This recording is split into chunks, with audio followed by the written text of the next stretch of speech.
Hello everyone! Kumusta kayong lahat?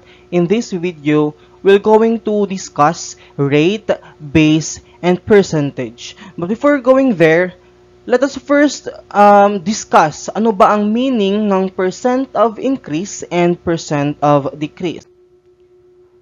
Ano ba ang percent of increase?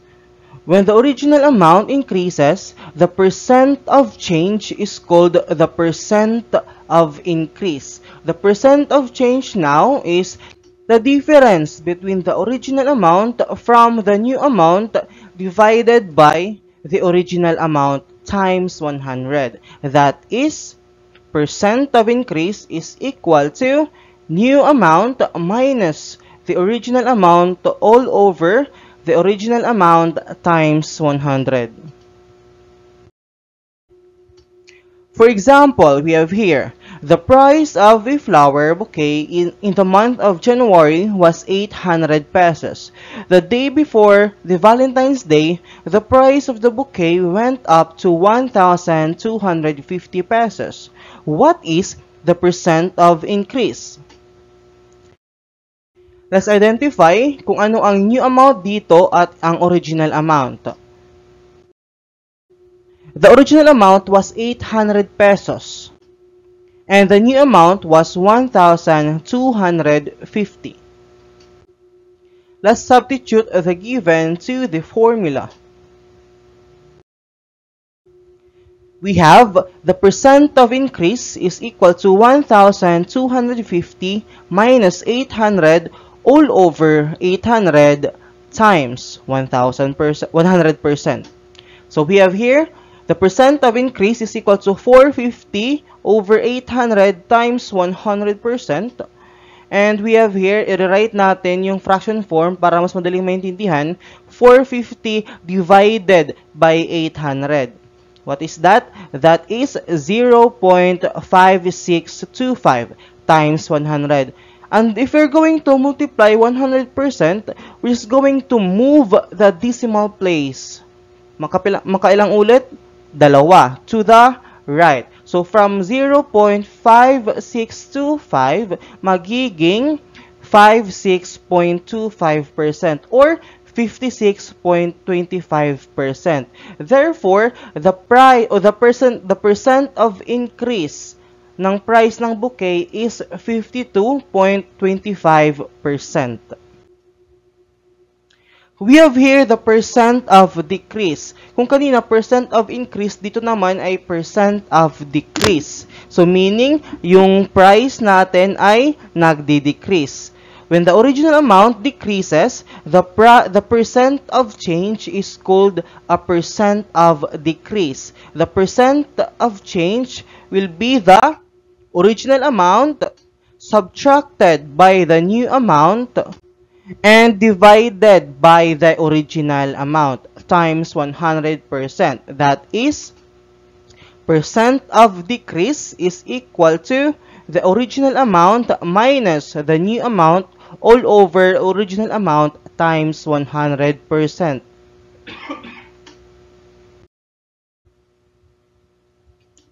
For example, we have here, yesterday, the price of the gasoline was 45.15 pesos.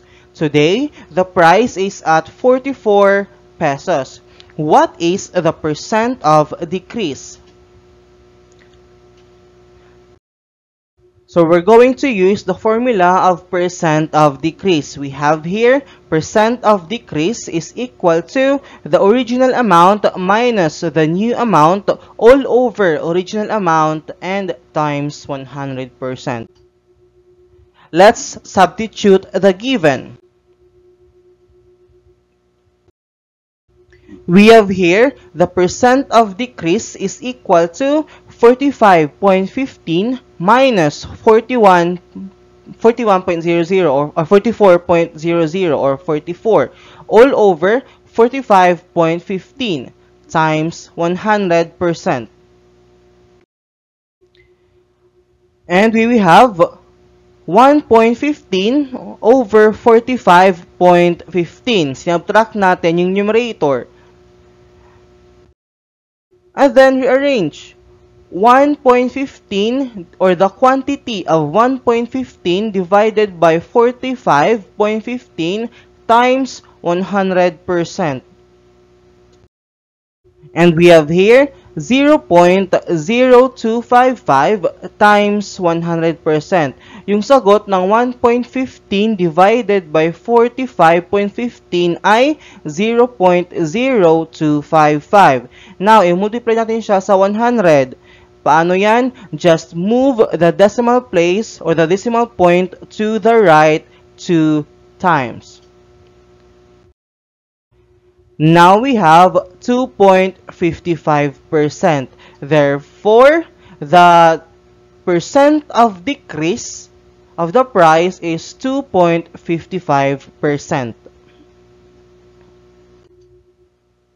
Now let's go to the rate, base, and percentage.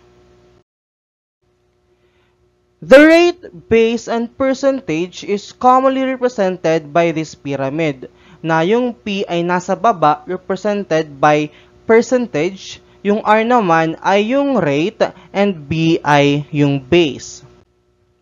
If we are solving for the percentage, yung formula ay percentage is equal to base times rate. Kung makita niyo sa pyramid, yung percentage ay equal sa base times rate. Magkatabi si R tsaka si B. So, i-multiply sila pag magkatabi lang. If we are solving for the base, tingnan nyo. Yung base natin is equal to percentage over rate. Bakit? Kasi si percentage ay nasa taas ng rate. That's why naging percentage over rate. And if we are solving for the rate, meron tayong rate is equal to percentage over base. Again, si percentage, si P ay nasa taas and si B ay nasa baba. So, let's identify ano ba ang itsura ng rate, ng base, at ng percentage. We have here 150 is 20% of 750. Ano yung rate dyan, ano yung base, and ano yung percentage?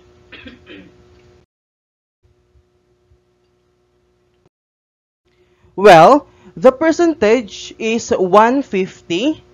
The rate is 20% and the base is 750. Baka kayo malito na pag sinabing percentage, kailangan mayroong percent na symbol. Hindi po. Meaning ng percentage ay ratio ng rate at saka ng base. Pag sinabi natin ng rate, always remember, yung rate yung dapat mayroong percent na sign or symbol. Naintindihan?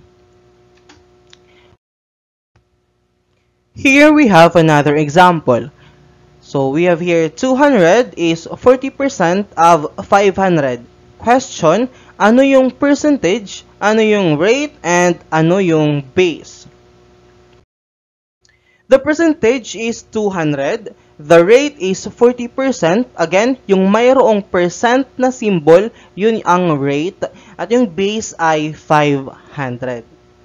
As you notice, hindi nag-reach ng 100% yung rate natin. Therefore, it is safe to say na kailangan mas malaki yung base compared sa percentage.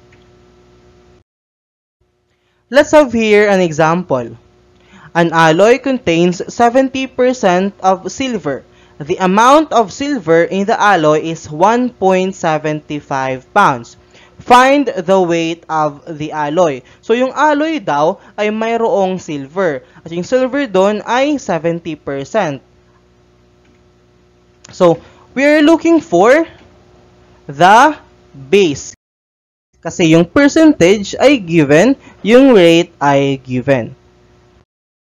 The percentage is 1.75 pounds. That is the weight of the silver. And yung rate naman ay 70% kasi yung silver daw ay 70% sa alloy. So, we're looking for ano yung timbang ng alloy. Therefore, we will be looking for the base. And solution na gagamitin natin ay ang Base is equal to percentage over rate. Let us substitute the given. We have here 1.75 pounds over 70%. Let's divide the 1.75 by 70. The answer is 0.025 pounds over percent. Again, meron pang units dito. So, since we are looking for the base, we're going to multiply this by 100%. We have here 100%. So that, yung percent ay makakancel, and then yung pounds ang matitira. Kasi we are looking for the weight of the alloy. So the base is 2.5 pounds, or the weight of the alloy is 2.5 pounds.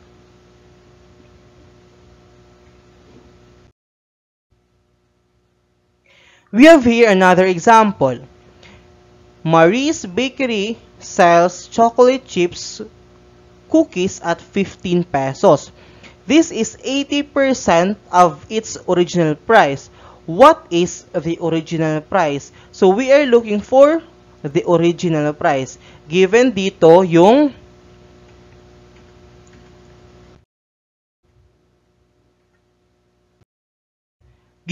percentage, that is 15 pesos, tapos yung rate na 80%.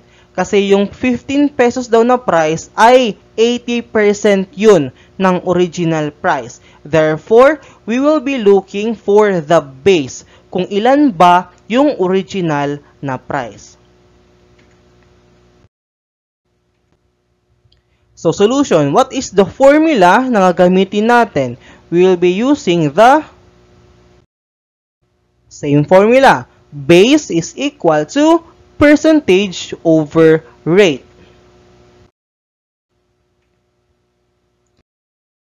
Substituting the given, we have 15 pesos over 80%.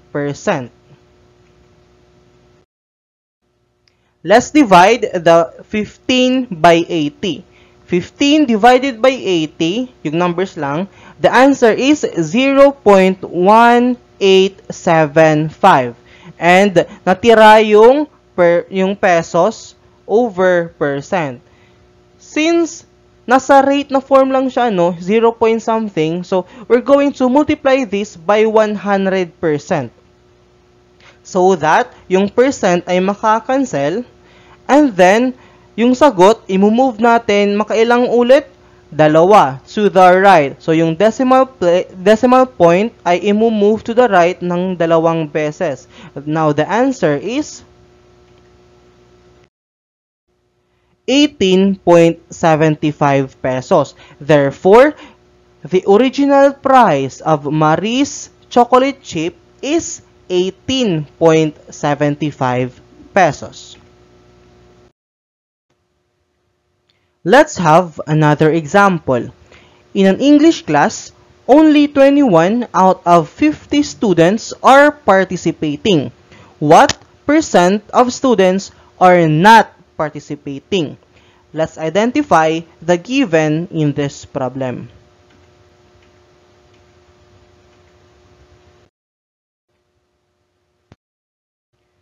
Our percentage is 21.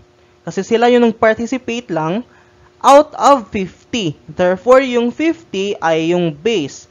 At yung rate dito ay unknown. Therefore, hahanapin natin yung rate through the formula. Rate is equal to percentage over base. Let us substitute the given.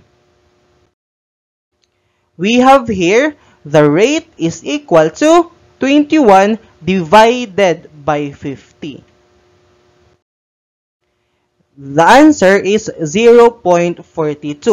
Now, since decimal siya, convert natin siya to percent. Times lang natin ng 100% at i-move lang yung decimal point to the right makadalawang beses. So we have here 42%. Tanong, ito na ba yung sagot? Hindi. Kasi ito ang percent ng student na nag-participate. We are looking for, or the problem is asking us, what is the percent of students who did not participate? So, yung rate na to, isubtract lang natin sa 100%. So, 100% minus 42%. The answer is 58%. Therefore, 58% ng students ang hindi nag-participate. We have here another sample problem. A total of 56 education students took an exam in Prof. Evangelista's class. The result showed that only 25% passed. How many did not pass the exam? Para mas madaling maintindihan yung problem, identify natin yung mga given. What is the rate sa problem na to? The rate is 25%. Yung mayroong percent na symbol. Yung base naman ay yung total. That is 56. Siya yung total number of students. At yung percentage ay unknown. Hahanapin natin kung ilang tao ba or ilang students ba itong 25% na ito. So we're going to use the formula percentage is equal to base times rate. So percentage is equal to, ilan yung base natin? 56. Multiply by ilan yung rate? 25%. But before multiply, hindi pwedeng ma-multiply yung base at saka yung percent na ganyan yung form niya. We're going to convert that percent in a decimal form. So, meron tayong 56 times 0.25. So, from 25%, naging 0.25 siya. So, ma-move lang tayo ng decimal place to the left ng 2 beses. Kabaliktaran lang, inverse lang na process. Now, we have here 56 times 0.25. Ilan yan? That is 14. So, 56 times 0.25 is 14. Therefore, 14 students ang nakapasa. Bakit? 25% daw yung passed, yung nakapasa. So, itong 14 na students ay ang mga nakapasa. So, how can we find kung ilan ba ang hindi nakapasa? So, we can subtract the number of students who passed the exam to the total number of students. We have total number of students minus number of students who passed. So, we have here 56 minus 14. Ilan ba? 56 minus 14. That is 42. Therefore, 42 students ang hindi nakapasa sa exam ni Prof. Evangelista. Okay? Actually, yung mga questions na to, yung mga problems na to, ay ang mga sample problems from from the actual exam. Mas ginagawa namin na gamitin yung mga questions na to para ma-familiarize kayo kung ano ba ang characteristics ng mga exam during the exam proper. Intindihan?